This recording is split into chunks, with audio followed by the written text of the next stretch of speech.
Hello, and welcome to How to Create a VGM Cover Album. I am Alan. You might know me from Game Grooves and formerly Game Lark, and I'm joined by five other wonderful people. And I'm going to let them introduce themselves. So, starting with Ro Panaganti, why don't you go ahead and introduce yourself? Sure. Hello, everyone. My name is Ro Poniganti. I'm assuming this microphone is functional. You may know me from over 10 years of video game rock and metal remixes. I've also played different roles in groups like Pixel Mixers, Game Lark, Game Grooves, and so on. And I make albums. Go to Robbie. Let's pass it. Hi, I'm Robbie Duguay. I am a game composer and an audio lead at Level Curve. But the reason I'm here today is because I am one of the founding members of the Game Brass. And so I play the trumpet in the Game Brass, and we have been a band now for just over 5 years. And we've released, I didn't count the number of albums before starting to speak, lots of albums, and I'm just really happy to be here. I will pass it over to Lacey.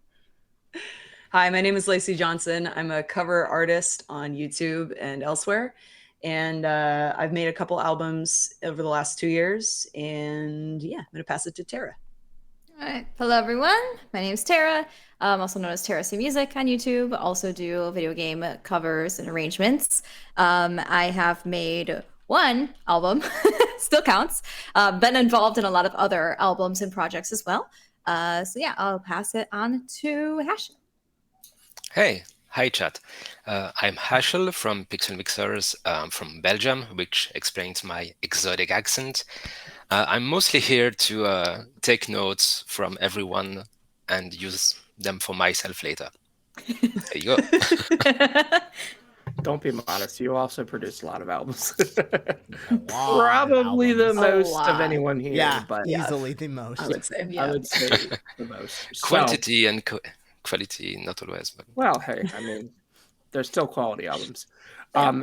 But as you can tell from the introductions, we have some people that are more experienced doing solo albums, some people that are experienced doing like group collaborative albums, such as Hashel and I. And then Robbie, I think, provides a really unique perspective because he's working with an ensemble, but they bring in a lot of people. So it kind of it's almost like an in-between group and solo project because the Game Brass is its own entity, but they usually collaborate with so many other people that it ends up being somewhat of a group project, right?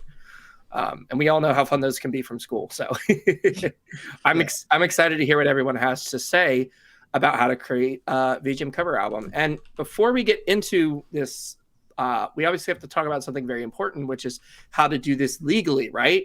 Because it's possible to make VGM cover albums and then just put them online, and that's fine, and people have done that. But what we're talking about is like being able to create an album, distribute it through somebody that can license it and distribute it, and then possibly even put it up on something like Bandcamp. So before we get into the nuts and bolts, if you will, of how to make an album, I'd like to talk about licensing for a little bit. And this is a huge question that gets asked all the time, okay? What makes a game licensable, right? And so I can talk about 1 or 2 points. I'm sure Ro and Hash might be able to as well. But really it boils down to the first hard rule that's going to be like, there's never a case where it's licensable and this isn't true. The game must have had some kind of official soundtrack release. It doesn't always have to be in the US, usually has to be in the US, but if there was never a soundtrack release, the chances of you getting that licensed legally is 0, right? There's caveats with that, but let's say through sound drop, because that's what we're most familiar with, okay? Yeah. We could also talk a little bit, Ro, if you want, about releasing in the US, and then there's actually some other caveats, but go ahead. I don't want to talk this whole time.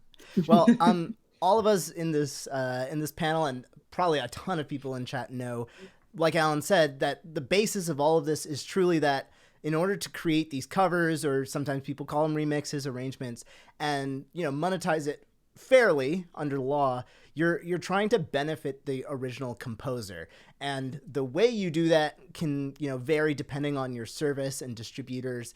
And there's also websites where you can get your own licenses and manually keep track of it. One site that both myself and Tara and Alan, as far as I know, and many others have used is Easy Song Licensing. This is where you have to keep track of it, and for every sale of a song, so thus every sale of your album that you want to make, you are keeping tabs of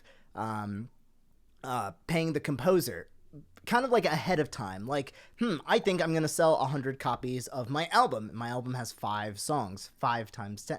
So, or 5 times 100, sorry. So 500 individual licenses need to be purchased, and you need to keep track of that. So whenever you see these albums that come out on Bandcamp, often someone has hopefully manually purchased these licenses ahead of time so that the composer gets paid, and you're able to fairly release your album. And I want to point something out real quick.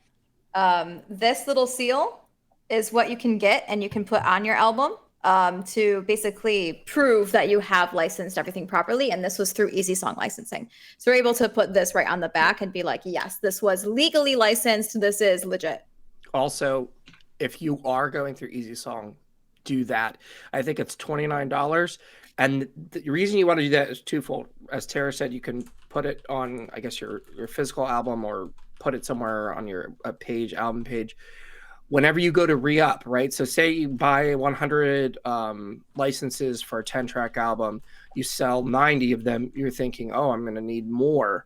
When you go to buy them, if you have that seal, you only are paying for the cost of the additional licenses. You aren't paying for the initial upfront cost. So I would highly recommend doing that. One thing I do want to say, slight correction for what Ro was saying.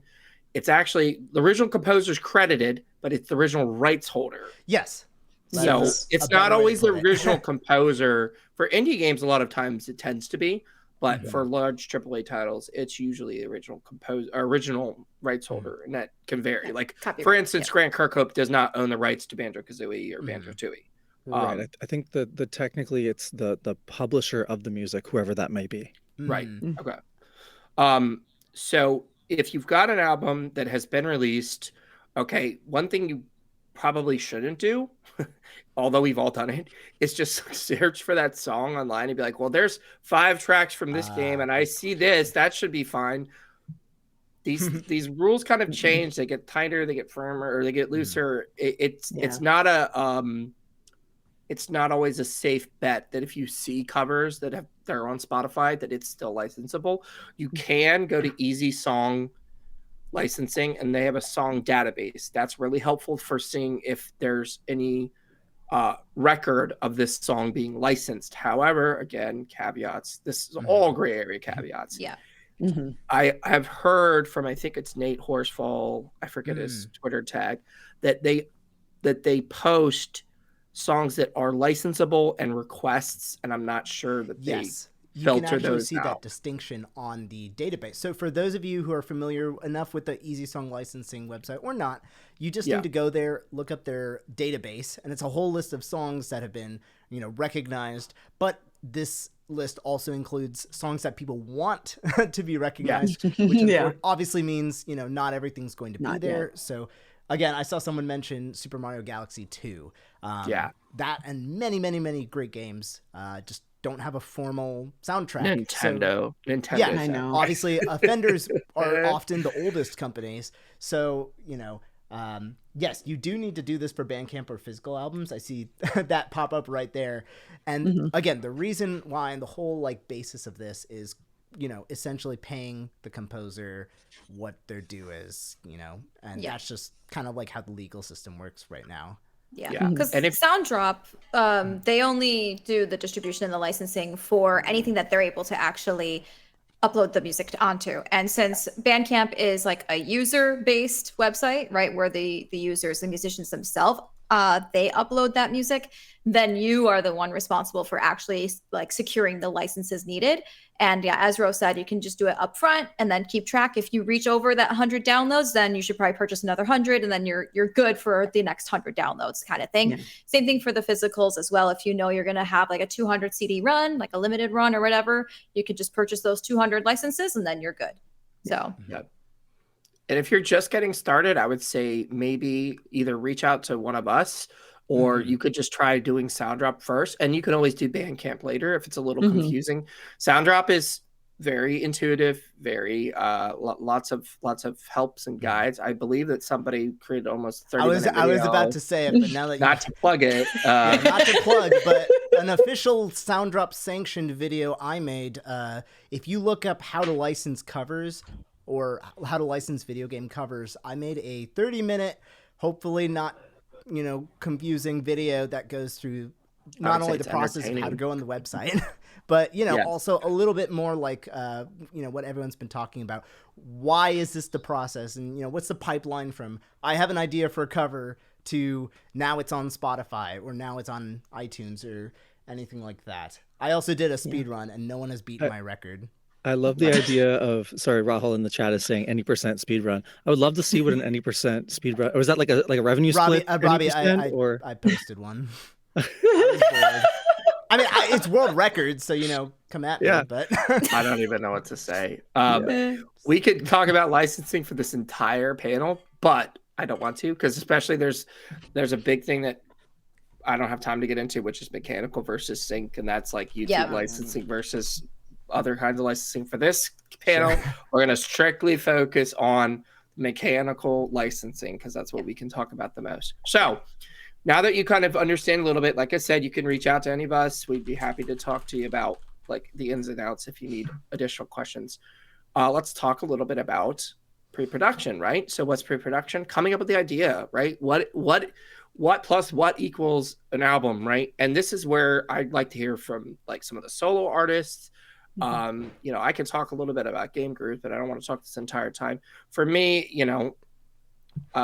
it's what's gonna, buy me the next mansion, the next Game Group's mansion. So I'm joking.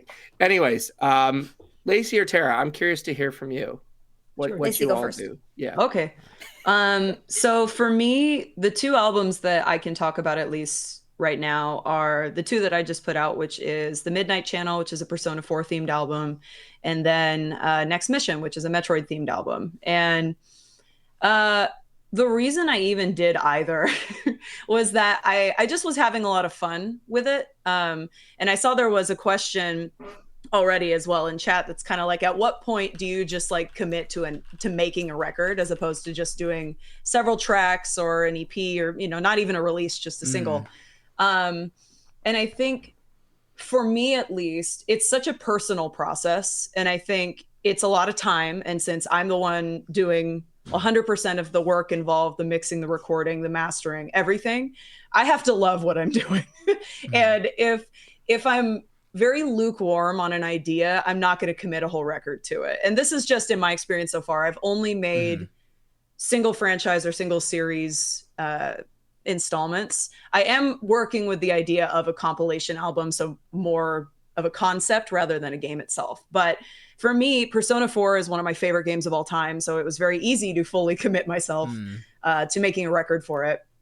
But Metroid was a little different because I didn't have nearly as much experience with the series, so it kind of became a very personal thing for me, a personal piece of work. And then I did my homework and I saw what tracks were licensable, what tracks had sheet music, what tracks, were even something I really could attach to. And from that point, it just became commitment and just being like, all right, we're gonna get this done. We're gonna do what we need to do to make this feel like one cohesive piece of work. And I think that was the hardest part of it for me, because there were oftentimes tracks weren't working or I wasn't in love with it. I needed space. And that happens very naturally, I think, in the creative process as it is. But for me, I really have to have a vision. I have to have a concept, no matter what the end result will end up being. And this ended up being a very kind of metally, synthy album anyway, but it's interesting when you start with just maybe a song or two, which I have done with both of these records. People were so responsive to it, and I was like, well, gosh, you like this as much as me. That's cool. So that's kind of how it became a snowball effect of what other songs, what else could I see? And then suddenly I have 9 or 10 songs. I went, oh, this is an album now. Okay, well, that's cool. So it was a very natural progression for me. I wouldn't say I planned things out of I'm going to make an album. It was more, I'm going to make a couple tracks and see what happens. And then it became a record for me. Yeah. As for me, I'll just speak real quickly about my one album that I made. It was, again, I'm really big on challenging myself, trying new things, learning from, you know, all these experiences. And the track that really made me be like, maybe I should make an album was when I think it was 2 Novembers ago. I made, yeah, is that right? Yes. I made a cover of the girl who stole the star stealing girl who stole the stars. I made that just a regular cover on my YouTube. And for some reason, doing that, going through that process, which already was a rework of the cover I had done like 5 years previous. And I was like, dude, like this is such a gorgeous piece. And I was like, you know what, let me just listen to the Chrono Cross soundtrack to see like what else they have, right? And of course, scored by Mitsuda himself. Incredible composer, right? I've never actually played Chrono Cross myself. I played Chrono Trigger, but just listening to the OST, I was like, wow, like there's so many tracks that I can see myself like making my own rendition of. And I'm like, you know what, maybe it's just time to just try to make an album. So that's kind of like where the idea came from, is actually literally from just one cover that I had done. And on my album, I did include that track, and then another track I did back in Korea, which is in 2018, which is The Shore of Dreams. I also like I included that one as well, and then I like remixed it, remastered it a little bit. But all the other ones were like completely new. And so it's a lot of just like, does it speak to you? Is it what like something that you can really see yourself committing all that time and effort and energy into? Because it's a big thing to make an album, right? Especially if you have a lot of collaborators. Like on my album, I had 10 collaborators on them. So I had to be able to interface with people from all around the world, you know, constantly making sure they got their deliverables in on time, and, you know, just making sure the quality checked out. Like there's a lot to it. So just make sure that it's something that you really love and have a personal connection to, because you're going to be committing a lot of time to make sure that it's a high quality product.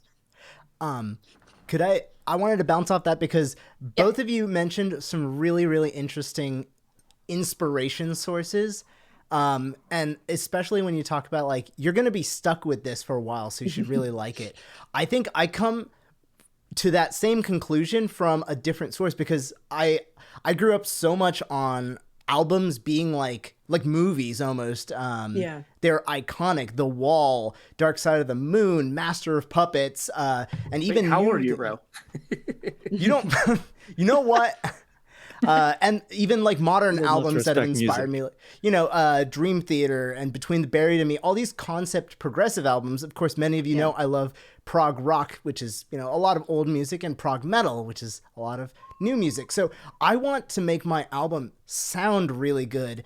And then the game, it doesn't necessarily have to, it's not that it doesn't matter, because I've never covered an album from a game I didn't like, mostly. But my pre-production process is I have to love the sound of it or the concept of it. The last video game album I worked on, Fallen Hero, was kind of like me wanting to make The Wall, like Pink Floyd, with all these weird, different, like eclectic sources. Obviously, I had a tremendous number of close guests. I had 24 tracks. So the music of it all mattered almost as much to me, you know, to get started.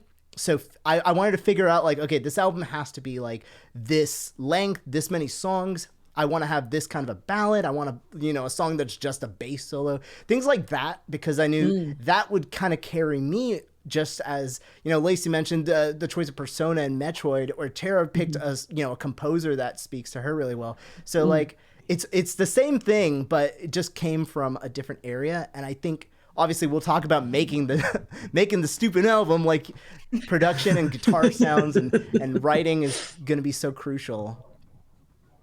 Yeah, I think that what we're trying to say is you have to be passionate about some part of that album process, whether it's you're inspired by the source material, right, or you're inspired by like your twist on it, or if you're trying to just push yourself and say, I want to go beyond just making a track. I want to try and like that, it's like walk before you run. A lot of times people need to get a few tracks out and then they need to start understanding like albums are like long form, right? It's not just a collection of songs that you're trying to do. It's you're trying to say something with it. In the case of Game Grooves lately, I generally look to something either I'm familiar with or enjoy the music from. Not always a game I've played.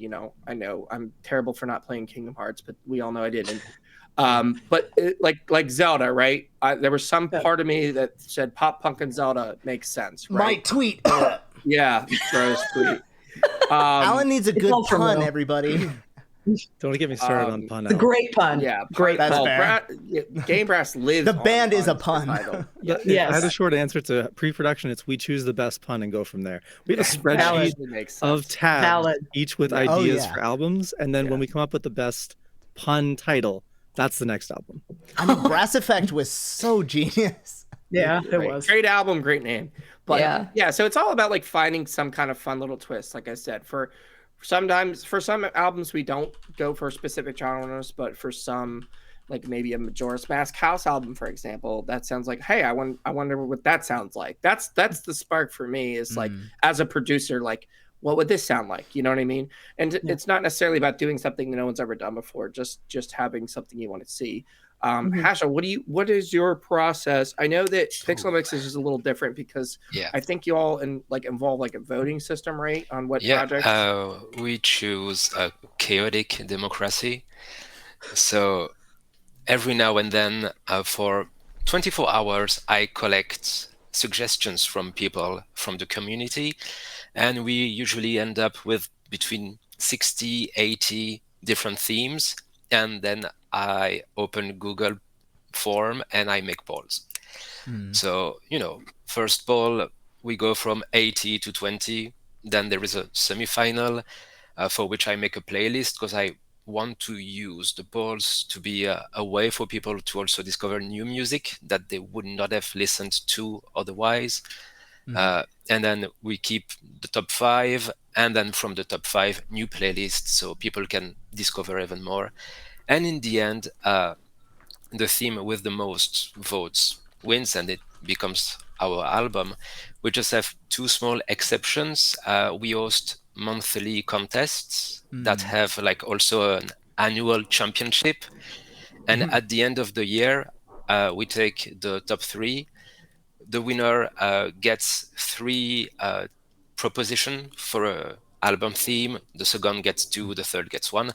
And then we make a poll with just those 6 themes from the contest winners. And then there is a bit of a selfish Hashel suggestion album when I put between 5 and 10 suggestions from games I like because I grew up with them or just because I discovered the OST recently. So a lot of PlayStation 1 stuff because I'm a bit old. But that's how we do, and we don't really go into picking a specific music style. The only few times we did that was when we collaborated with game groups for the charity albums, when we really wanted to have the music fit the more relaxing theme that we picked, either for the children hospital stuff, but Save the Children. That was the very first Game Grooves album. Game Grooves and Pixel Mixers collab album was Heroes, and then we worked again on Heartwood. Heartwood was the second one that we did for the forest.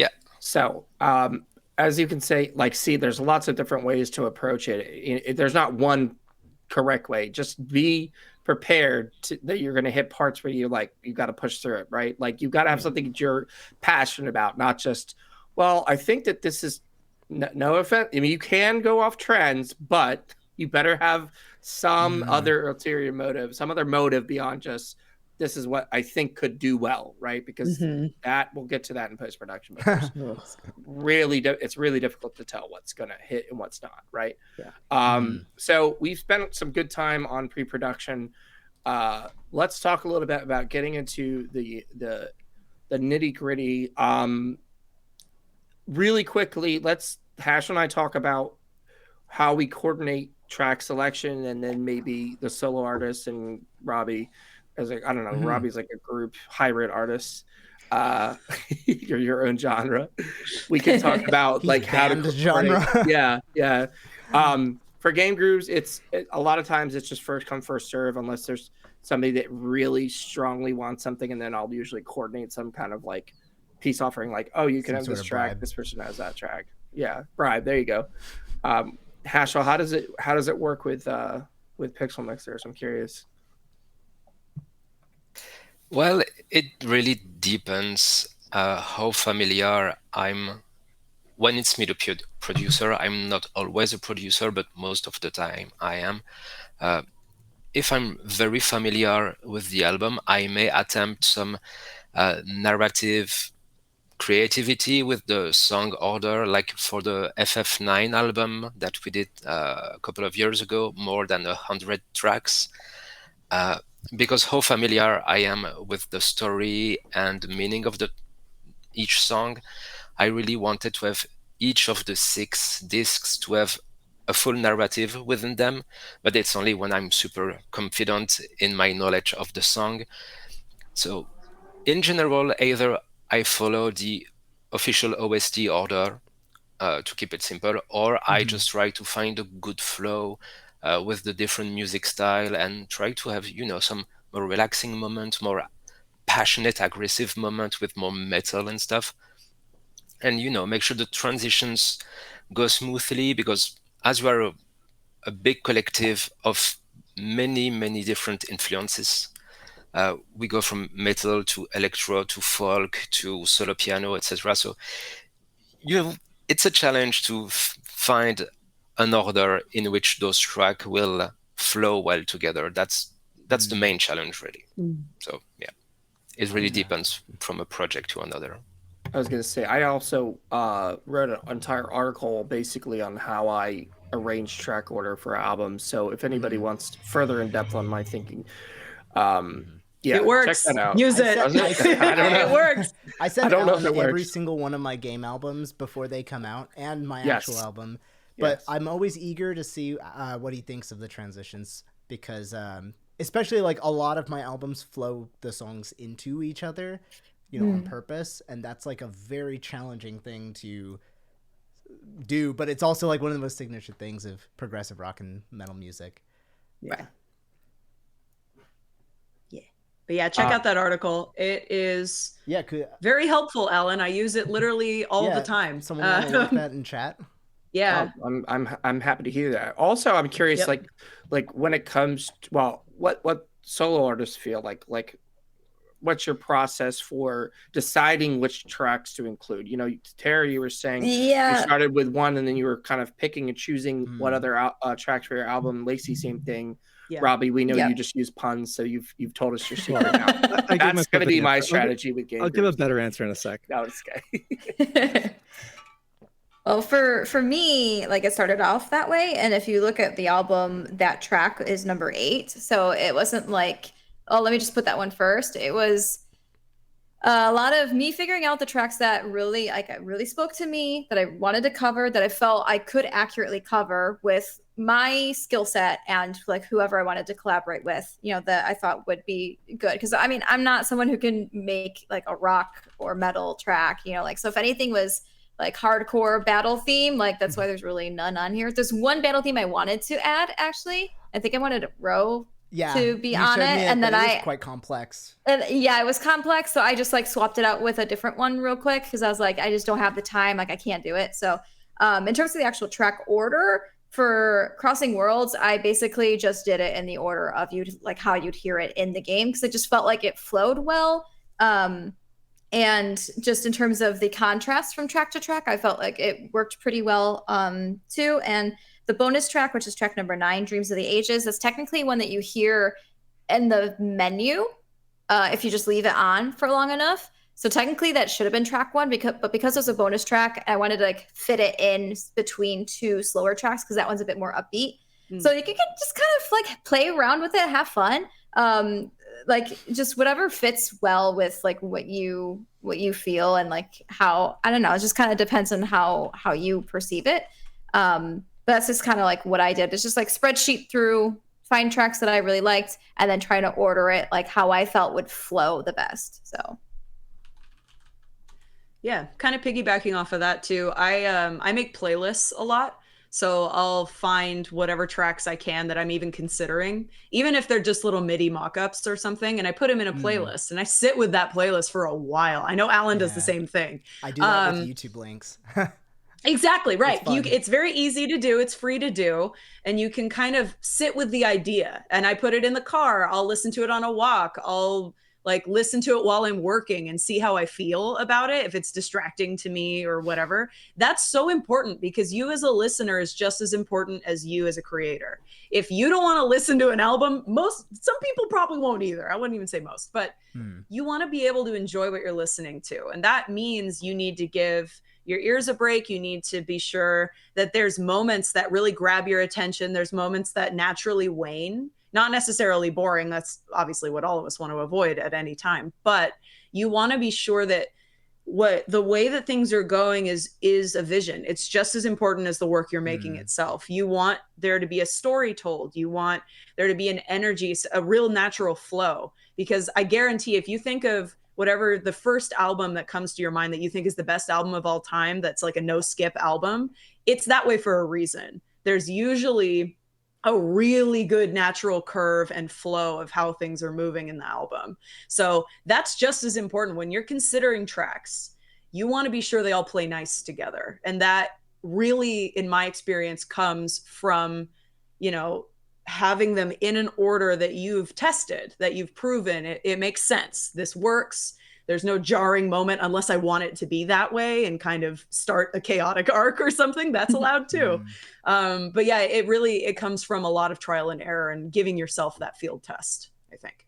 Yeah, it takes time. I was going to say, when I first started doing these larger collaborative albums with like GameLark and eventually Game Grooves, it would take me sometimes like a week to get the flow rate. And now it's taking a lot less time, because as I listen to tracks, I already start thinking like, oh, okay, this would be good opening, this would be good closing. Like I'm already arranging it in my mind. Robbie, you had said you wanted to touch on this as well. I'm dying to talk. Yeah. Sorry.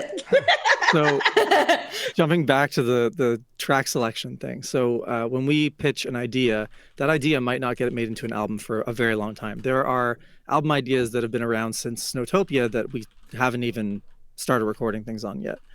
Generally, we'll just sort of decide, what are the tracks that we absolutely have to have on this album, which was one of our major downfalls for Brass Effect, because you start talking about space and it's like, well, this has to be on there. And then suddenly you're on a double album. But we'll try and just choose, 3, 4, 5 tracks that are like, what is the megalovania of this game or this genre or theme or whatever we're trying to aim for. And then usually everybody gets their like, this is my pick. Like, I really want this track. So like on Snowtopia, that was Snowflakes for me from Persona 4, Golden. And yeah, great track, right? So anyway, so we will always sort of do that, and everybody kind of gets their own say. And we have the benefit of having, the 6 of us who are consistently in the band all the time. And then as the album is getting produced and we're working on arrangements, a lot of times it's like, well, cool. This, for example, Rainbow Road from Brass Effect, we finished the whole track and we went, something's missing here, and ended up calling up Yusuf to get a drummer.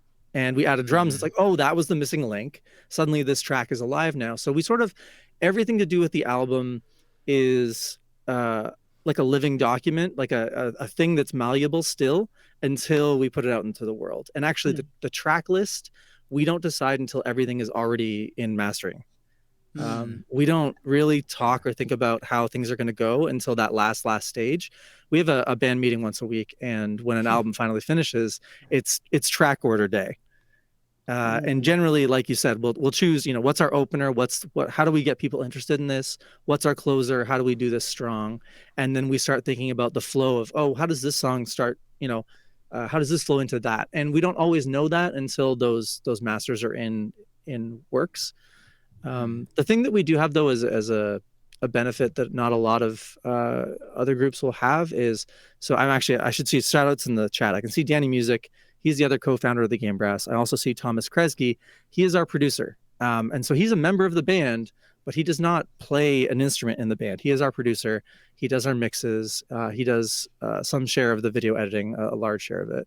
Bless And Thomas. so we always, bless Thomas. We always, depend on him to keep us on whatever schedule we've agreed to be on.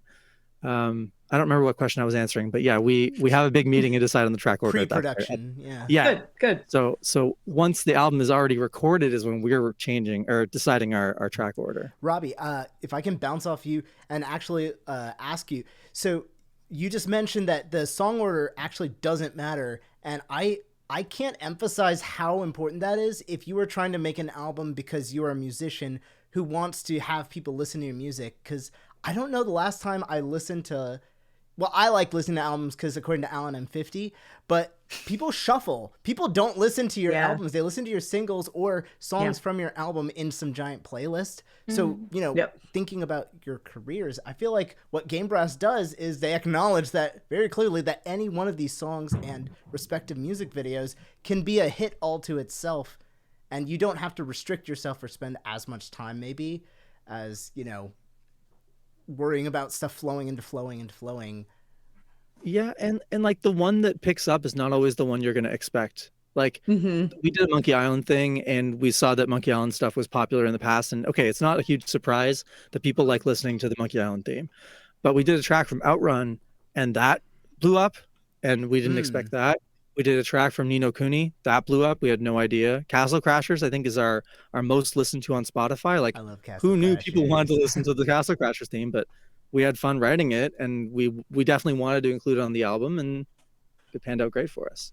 Yeah, there's so many things I'd love to unpack from there. But one thing I want to talk about really quickly as we move into like post-production ish stuff, or like you've got the music down now, what do you do with it? How do you release it? We mentioned Sounddrop before. Shout out to Sounddrop. You can take the time and look at tutorials. Mastering is a really critical part of the album production process. And if this is your first album and you're not feeling especially confident you have the extra money, I would suggest either talking to a mastering engineer or possibly using a mastering engineer, because the ability to make an album sound cohesive, like I can't stress how much James C. Hoffman has like influenced the sound of Game Grooves, and mastering engineers are just very important. Yeah. Yep. Ro. Tara, can you go next? I didn't want to skip over production because I can't emphasize. I think production and respectfully, I don't think mastering saves anything, but it is a crucial step. If your production, and I'm saying this as someone who is absurdly, anxiety ridden about how production is, production is what's going to be the first thing people can realize in 5 seconds of a song that doesn't start with, your technical prowess. And an album that isn't mixed either well or relative to other conventions of that style can, turn someone completely away. For example, a lot of people don't like Pantera because the guitars are super scoopy. It sounds, very grungy. And, in the modern rock and metal community, more and more home producers are making unstoppable monsters of albums with incredible mixes just sitting at here. If you listen to Pliny, C2I, if you listen to Polyphia, Periphery, Tesseract, all these popular groups in my little circle, but it makes a humongous difference between spending 10 minutes making, and just kind of rushing things out, or reaching out to do like, have someone produce your album, do like a skill share and work together. All of the steps you can take, and there's a lot of resources on mixing, but getting the perfect source tone and mix, especially on an album, and making sure it's consistent, it makes such a big difference. And I do, anyone who's making an album or is working on the ideas, pick out like 5 of your favorite albums that are produced somewhat like yours, genre or style, instrumentation, home bedroom or studio, and use those as references and inspirations. It'll save you in the long run because you'll know what you're going for, And again, to Alan's point, when you are done and you like forget that you can do this next step, reach out to someone for mastering. And I've had the pleasure of doing a lot of masters, including many of the group albums that our wonderful Hashel has organized with Pixel Mixers, which, again, it's volumes, playback mediums working well together. It's just as important. Yeah. Robbie, did you have something? I really do. Thank you. Yeah. I'm dying to interrupt Ro. So, Please. Yes, make your mixes as good as you can do it. Yes, involve a mastering engineer. No, don't start your album over. No, don't re-record everything. Yes, put out your track when you think you can put out your track. Do not be frozen by the what if it's not good enough. Do not sit and stew on this. Just get it out there. If you go back and compare our Snowtopia tracks and mixes, again, God bless Thomas Kresge, to our Brass Effect mixes, there's no comparison at all, because we've come a long way just from working together all the time for 5 years. It is experience. It is just doing the same stuff over and over again and hearing it and be like, oh, you know what? I think the French horn would sound better with a little bit more plate reverb. And then you mess with stuff, from project to project to project. And that experience informs how good of a mixer or a whatever that you are. So just wanted to say, because Rose like, be perfect, listen to reference. Yes, listen to reference. No, don't wait to put out your just tracks. as important, if not more, Robbie. And I think I follow your advice more than my own. I also have like 16 albums. So well, I have mistakes 8, are mistakes. So. Yeah, and you learn from them. If you put it out, that's how you learn. You move on, right? And then you strive to make those changes to fix those mistakes that you made. And if you keep saying, it'll be better if I'm better, if I wait longer, it'll be better, then you'll never release it. Like, trust us, you will never release it. So it's better to just get it out of your system, learn from it, and then just continue growing and improving and getting better. More tracks. Oh, I think what we're trying to say is the most important thing to creating a VGM cover album is to just create it and release it. Don't just let it sit in your idea phase forever. But there's a lot. The great thing about the VGM community is that you have a lot of people who are collaborative, right? They are very open to sharing ideas and how their workflow. I mean, Ro would love to talk to you about video cameras if you want to do music videos as part of as part of your production. Yeah, exactly. There's somebody that's really into whatever thing you need help with. And so don't be afraid to ask. Don't be afraid to ask myself or anybody on this panel. If you have ideas that you think, hey, would this work? Or what do I need to do this? But yeah, the point is don't overthink any one part that's going to stop you. At some point you can just release it, because guess what, it's 99 cents a track, people. Like, Sounddrop's made it very easy to put out an album. Worst case, you spend $10, you don't necessarily get it back for a while. But the most important thing is just to have the passion, right? Have a good reason why you're doing it. And to use the analogy with mastering's kind of like the wrapping, right? It makes it appealing, and then what's inside is like the rest of the package. So Alan, we're at our 2 minutes, by the way. Yeah, 2-minute warning. Anybody stick around in the panel's discussion in Discord? Quick fire questions, or anybody have final words? I just want to say, just do it, right? Like, where's that Shia LaBeouf? Do it and help each other make it. Not everything has to be walled by money. You can be creative. You can find free stuff. Just ask for help. Yeah, that's why I did the Game Grooves album challenge. Like, experiment, just go for it. So listen to my friends' albums; they're really good. Yeah, Bandcamp Fridays, everybody. Make sure you're paying attention. Are they to doing Fridays. one? I don't know if they're doing one next month. I think so. Yeah, hopefully. That would be cool. And again, if you have any other questions for us, even after this panel, feel free to ask. I hope that everybody found this informative, and I hope that everybody's excited to go make either their first album or their 100th album, in Hashel's case, or get to work on that backlog of albums. I'm so curious I want to infiltrate the Game Brass headquarters now, because I'm like, what are they working on? It's just one spreadsheet. And don't be I shy see in the to Discord funny ideas for game albums, like the best titles. Yeah. Yes. And then Eh, we'll Don't take be them. shy to interact with communities, either Mhm. Game Groove, Pixel Mixer, anything really. Yeah. It's a very wholesome community. People will be there to help you, to participate to your tracks. And so, yeah, don't be shy. We share the same passion, so let's go. Awesome. Yeah. Thank you all so much. Thank you for everybody who tuned in. And please enjoy VGM Together, everybody.